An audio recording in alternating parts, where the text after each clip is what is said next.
안녕하십니까. 통일나우의 이영아입니다. 한 주간의 통일 소식 브리핑에서 전해드립니다.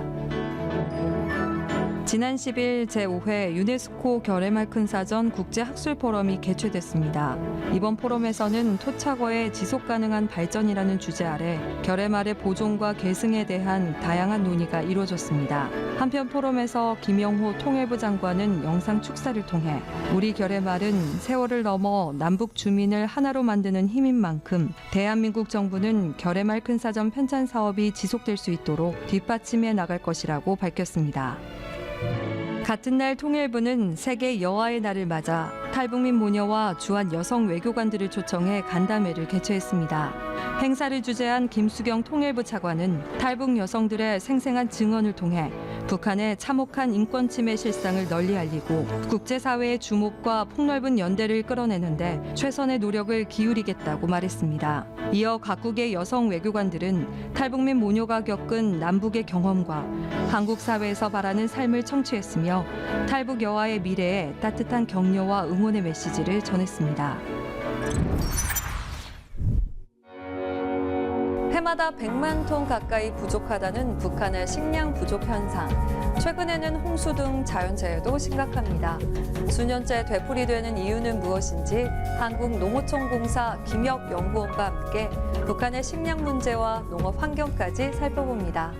네, 북한 농업과 식량난 두 번째 이야기입니다. 자, 오늘도 한국농어촌공사 농촌연구원의 김혁 연구원 나오셨고요. 그리고 신다은 유니콘 기자단 나오셨습니다. 안녕하세요. 안녕하십니까? 네. 지난 시간에 아주 흥미진진한데 뚝 끊겼어요. 꽃제비 생활을 하셨다. 근데 아버님께서 네. 식량 위기로 목숨을 잃으셨다는. 네, 저는 이제 어머님은 4살 때 돌아가셨고요. 그래서 뭐 기억에 사진처럼 몇 가지만 남아 있고요. 아버님의 기억이 대부분이었는데 아버님 같은 경우에는 북한에서 명함시계를 가지고 계신 분이셨어요.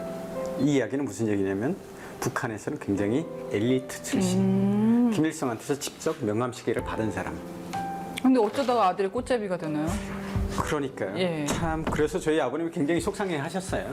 공장에 소속돼 있는 외화벌이 사업소에 계셨는데 외화벌이 사업소에서 자꾸 이렇게 국가의 어떤 그런 정책에 반하는 행동들을 많이 한다고 뛰쳐나오셨어요.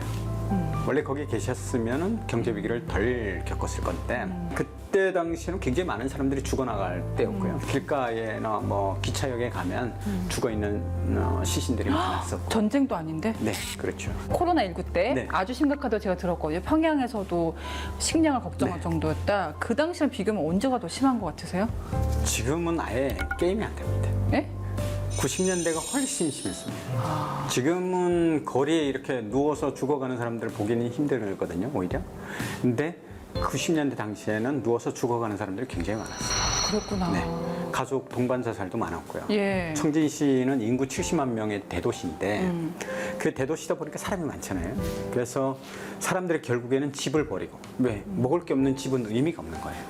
그래서 먹을 걸 구하기 위해서 역전으로 많이 나왔어요. 그러다 보니까 거기서 많이 굶어 죽어나갔죠. 탈북하신 분들이 여러 가지 행로를 네. 걸으시잖아요. 뭐 그렇죠. 돈을 버시는 분도 있고, 뭐 여전히 사회운동 하시는 분도 있고 네. 있는데 농업 분야를 연구하신단 말이에요. 그 배고팠던 기억이 좀 영향을 미쳤을까요? 뭐 연관성이 아예 없다고는 설명하기는 어렵고요. 기본적으로 처음 호기심은 학부 때 제가 나왔던 북한에 대한 호기심. 왜 북한은 그때 그랬지? 왜 갑자기 많은 사람이 굶어 죽었지? 이런 생각에서 북한학을 공부를 하기 처음에? 시작했고. 네. 아니 넘어오셨을 때 몇 살이셨어요? 그때가 19살,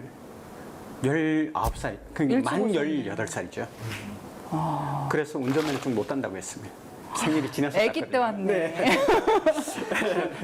그래서 그게 어찌 보면 계기가 돼가지고 북한 공부를 계속하게 됐고 북한학은 북한 정치학을 전공했습니다. 정확하게는 정치사회학인데 제 연구 분야가 북한 꽃제비 연구입니다. 야. 이제 취업을 당시에는 도 단위 이제 소속돼 있는 연구원에 처음 입사를 해서 그때 남북교류협력 사업 이런 것들을 주로 연구를 많이 했었어요. 그걸 하면서 보니까 가장 큰 문제는 뭐예요? 먹는 문제. 아, 기본적으로. 거기에서 그렇죠. 이러면서 농업을 조금 공부하기 시작했고 그게 또 계기가 돼서 지금 농어촌공사에서는 운명이네, 북한 농업을 운명. 네. 네. 근데 보통 너무 힘든 기억이 있으면은 잊고 싶지 않습니까? 아예 다른 사람으로 살고 싶지 않습니까? 그것을 잊는다고 해서 잊혀지는 것도 아니고요. 네. 사실 어느 순간에 내가 그 기억을 깊이에서 끌어내면 그날 밤은 꼭 악몽을 꾸고 그때는 분위기가 굉장히 많이 다운되고 이런 상황들이 생기거든요. 지금도 여전히. 근데 그게 어찌 보면 트라우마는 뭐 치유의 대상이 아니고 그냥 극복의 대상이 아닐까 이런 생각이 들어서 담담하게 받아들이고 더 중요한 건 그런 기억들을 떠올리면서 지금의 북한하고 어떻게 달라졌는지를 이제 고민을 하게 되는 거죠. 네. 자, 오늘 김혁 연구원의 인간극장은 여기까지 듣도록 하고요. 자, 좀 어려운 얘기 다시 해볼게요. 우리 또 뭐 국토가 작다고 하는데도 이 남한 땅만 봐도 정말 지역별로 특산물이 다 다르고 네. 뭐가 나오는 다르잖아요. 또 북한 산악지대니까. 네, 맞습니다. 거기도 지역별로 그런 환경의 차이가 큰가요? 굉장히 큽니다. 우리 일반적으로 딱 놓고 보면은 생산성이 가장 좋은 그 작물이 벼입니다. 그래서 이제 헥타당 기본적으로 한국 같은 경우에는 한 4.9톤에서 5.2톤 정도까지 나오거든요. 헥타당, 1헥타당 그 정도인데 북한은 거의 헥타당 한 3.5톤 이 정도밖에 생산이 안 돼요. 생산성이 굉장히 낮은데 중요한 거는 북한 서해 연안을 중심으로 평야가 있다 보니까 그 지역 주민들은 그래도 쌀밥을 많이 먹는 거죠. 아, 쌀밥 먹는 동네가 네, 있어요. 네. 근데 감자랑 옥수수는 왜 이렇게 많이 먹는 거예요? 감자와 옥수수를 많이 먹는 지역은 북부 지역, 동북부 지역. 왜냐하면 평야가 적어서. 예. 그리고 옥수수는 산간 경사지에도 많이 만들 수가 있잖아요. 거의 70년대 들어와서 이제 북한에 새 땅 찾기를 시작을 했는데 그때부터 문제가 뭐였냐면 새 땅 찾기는 산을 개간하는 겁니다. 그래서 저희가 일반적으로 북한 사진을 보게 되면 산이 벌거숭이가 되어 그렇죠. 있잖아요. 네. 그 지역을 개간을 해서 거기다가 옥수수를 많이 심었어요. 그러다 보니까 산사태에 굉장히 취약한 건데 네. 홍수나도 안 되고. 그렇죠. 홍수에도 굉장히 취약한 예. 거죠. 그리고 이제 감자가 많이 나오는 건 북부 지역, 추운 지역일수록 감자가 잘 됩니다. 그렇죠. 특히 저 백두산 지구 같은 경우에는 배감 지구 같은 경우에는 감자가 굉장히 많습니다. 왠지 백두산 감자는 맛있을 것 같아. 엄청 맛있습니다. 네. 진짜 맛있을 것 같아. 백두산 감자가 맛있는 이유가 그게 화산재잖아요, 다. 그래서 생산성이 굉장히 높고요. 녹마 농도가 굉장히 높습니다. 네, 그래서 그 지역에 감자가 많이 생산되고 더 중요한 건 사실상 북한의 유통로 자체가 그렇게 변변치는 않거든요. 그러니까 도로가 별로 안 좋으니까 서해니까 그렇죠. 길 건너면 확 비싸질 것 같은데요? 사실 이게 너무 불안전하고 이래서 타이어도 빨리 망가지고 차량도 빨리 망가질 거 아니에요. 그래서 유통비가 비싸요. 서해 평야 지역 같은 경우에는 실제로 이모작을 합니다. 봄에 올봄에 감자를 올감자를 심어서 빨리 캐고 그걸 다 못 캐면 뒤집어 엎고 거기다가 벼를 심어버려요. 그러면 이제 이모작이 되잖아요, 나름. 이런 와중에 뭐 반가운 소식이라고 해야 될지 모르겠는데 러시아와 밀착을 하면서 러시아산 밀과 옥수수를 수입할 수 있게 된다라는 얘기를 했습니다. 밀가루라든지 네. 농업과 관련된 것들이 들어오면 어떤 것들이 많이 달라질까요? 사실 기본적으로 북한의 식생활은 과거에는 이제 쌀과 옥수수였습니다. 우리는 작부체계라고 부르는데 그 작부체계가 바뀌고 있습니다, 지금. 북한도 기후변화 때문에 기온이 지금 1991년부터 2020년까지 30년 기준으로 놓고 봤을 때 기온이 0.4도가 올라갔어요. 평균 기온이. 그러면 작부체계를 바꾸지 않으면 안 돼요. 굉장히 그 기온에 따른 작부체계가 변화가 일어나는데 북한이 그래서 과거에는 쌀과 옥수수를 했다면 지금은 쌀과 밀보리로 바꾸고 있어요. 그만큼 생산성이 더 좋아지는 거죠. 바꾸면은 먹을 수 있는 뭔가를 만들어야 될 거 아닙니까? 그래서 북한이 요즘 밀가루 음식 요리를 많이 홍보를 하고 있습니다. 아니, 기후 문제가 심각해지면서 재난도 많아지고 있는데 어떻게 잘 대처하고 있습니까? 요즘 북한이 이제 강조하고 있는 과학농사 중에 대표적인 게 이제 종자혁명입니다. 그 종자혁명이라고 하는 건 종자 개량, 새로운 품종, 그다음에 종자를 전국에 이제 확산시키는 그런 것들하고 그다음에 기상기후 정보예요. 기상수문국을 통해서 오늘은 비 몇 미리 정도가 오니까 이런 거 대비를 하세요. 이게 기상정보, 기상기후 정보인데 이걸 볼 수 있는 사람이 몇이나 될까? 중요한 거는 전력이 부족해서 TV를 켤 수 있는 환경이 그렇게 많지가 않습니다. 시골은 더 심각하고요.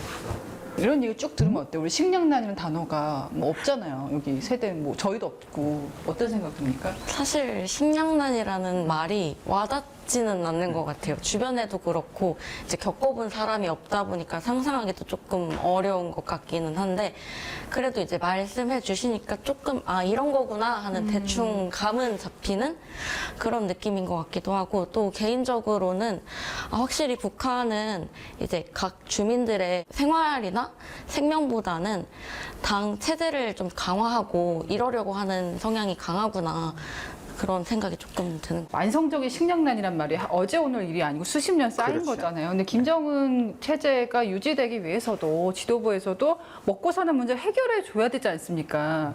인민이 없는 그 지도부는 있을 수가 없는 건데 왜 해결책이 안 나오는 걸까요? 사실 해결할 수 있는 역량이 안 되기 때문에 중요한 거는 전체 주민들을 먹여 살릴 수 있는 역량이 안 되기 때문에 소수의 정예, 소수의 이제 관리층, 그다음에 계층을 토대로 저 체제를 유지를 한다고 보면 돼요. 그러니까 체제를 유지하기 위해서 가장 중요한 건 결국엔 통제. 그러니까 북한 당국의 입장에서는 기본적으로 통제를 강화해야만이 이 체제를 유지할 수 있다라고 판단을 하기 때문에 농민들에게 돌아가야 될 양복을 더 많이 국가가 가져가는 그러한 상황들은 사실 일반적으로 이해하기는 힘들잖아요. 이러한 형태가 바로 북한 당국의 입장에서는 체제를 유지하기 위한 핵심. 일반 주민들의 어떤 식량권에 대해서는 거의 고려를 안 하는 거죠. 농업 전문가로서 북한 주민들의 식량난을 해결하기 위해서 가장 이것만큼은 바꿔야 된다. 신경 써야 될 문제는 이거다. 기본적으로는 시장화를 다시 허용을 해야 된다고 생각합니다. 시장화를 허용을 하고 통제를 지금과 같은 구조를 계속 가져가면 절대 해결을 못한다는 게 제 개인적인 소견이고요. 과거에 한때 2014년, 2015년 요 사이에 그런 조치들이 있었어요. 그래서 자유수매라는 게 있었습니다. 분배 몫을 일부를 떼고 나머지는 농민이 생산자가 자유롭게 판매할 수 있는 판매권을 줬어요. 그때 시장이 급격하게 증가를 했고요. 생산성이 많이 늘어났어요. 근데 다시 통제를 해버리고 이제는 신양국 정책을 통해서 더 못 팔게 하고 외부에 못 팔게 하고 농민들이 가지고 있는 잉여 곡물조차도 국가에 수매하도록 유도하는 정책들을 이제 추진을 하고 있어서 사실 지금 현재는 너무 희망이 없다 이런 생각밖에 안 드는 거죠. 배고픔에 시달리던 꽃제비가 대한민국 넘어와서 농업 전문가가 됐습니다. 굉장히 감동적인 스토리인데 앞으로는 어떤 계획 갖고 계세요? 사실 북한에 대한 이제 연구도 많이 하지만 고향에 대한 어떤 개발도 많이 고민을 해왔습니다. 원래부터 내 고향은 청진이고 내 고향 사람들을 잘 먹고 잘 살게 할 수 있는 그런 방안들을 좀 많이 고민을 했었고 농업이 어떻게 하면 잘 지금 상황에서 성장할 수 있는지 그 안에서 어떤 시스템들을 많이 도입을 해야 되는지 이런 것들을 좀 연구를 할 계획이라고 보시면 될 것 같아요. 네. 저는 뭐 통일 문제를 떠나서 말씀 들어보니까 같은 민족인데 너무 굶주림에 시달리고 있잖아요. 저희가 참 음식 많이 버리지 않습니까? 참 무의식적으로 누리고 있는 것들이 참 많은데 참 하나하나 다 소중하게 여겨가면서 대해야겠다. 이 북녘 땅에서는 굶주리고 있는 동족들이 있다라는 생각을 하게 됐습니다. 통일 담담은 여기까지입니다. 저희는 다음에 더 새로운 이야기로 찾아오겠습니다. 통일 담담.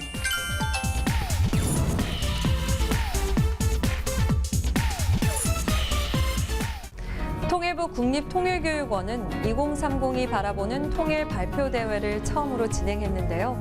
그 현장을 함께했습니다. 청년들은 평소 통일에 대해 어떻게 생각하고 있을까요? 통일 발표 대회에서 만나봤습니다.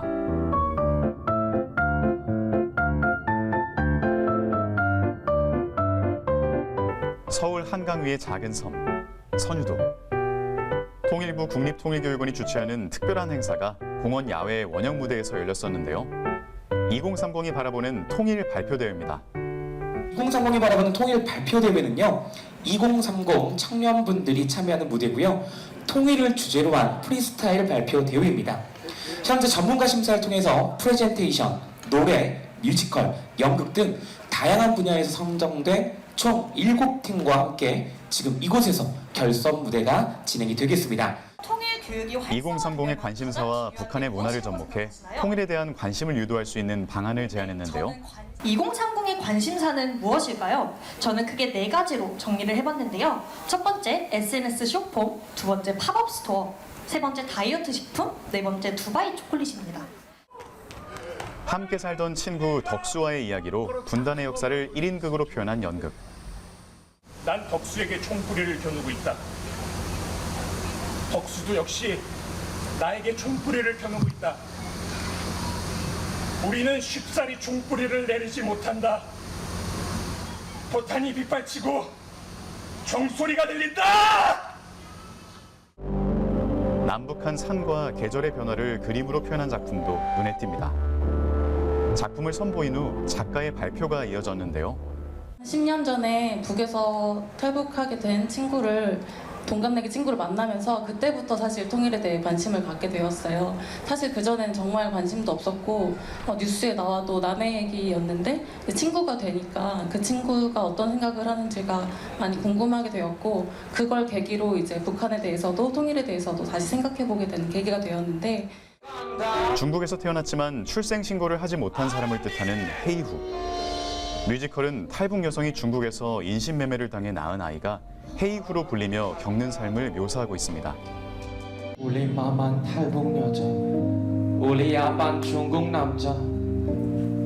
나는 헤이후. 살아있어도 우리 살아있는 것 아닌 검은 그림자 같은 검은 사랑 헤이후. 좀 귀엽지 DMZ 내에 있는 다양한 생물을 소개하며 통일 공감대를 형성하는 방안도 나왔는데요. 보존이 되어 있거든요. 오늘 발표대회 이제 전체적으로 쭉 봤을 때 너무 분야가 달라가지고 좀 흥미로웠던 것 같아요. 심사 기준은 아닌데 와닿았던 거는 DMZ 생물 쪽이 조금 좀 와닿았어요. 왜냐하면 통일이라고 하면 어쨌든 뭐 국가가 어떻게 더 강성해져 이런 쪽을 생각하거나 인권? 약간 이런 걸로 생각을 많이 했었는데 생물이라고 하니까 좀 생각해 본 적 없던 거여가지고 저렇게 생각할 수도 있구나 이런 좀 신선함이 있었던 것 같아요. 사전 공모를 통해 선정된 AI 사진도 전시됐습니다.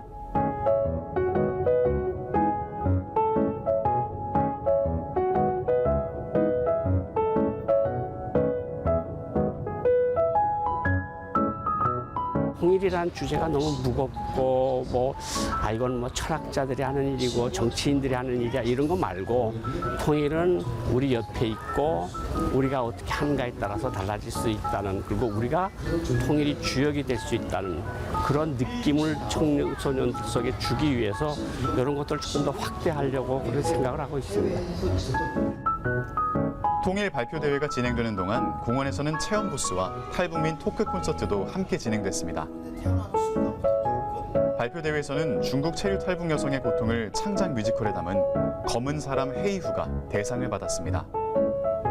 막연하게 통일이 돼야지 이산 가족들도 만나고 나 당장 엄마랑 헤어지면 보고 싶은데 막 그런 생각을 했었던 것 같아요. 근데 이제는 조금 더 이제 더 딥하게 들어가서 저희 2030 세대들이 통일에 대해서 관심을 가져야 될 때가 아닌가라는 생각이 들었습니다.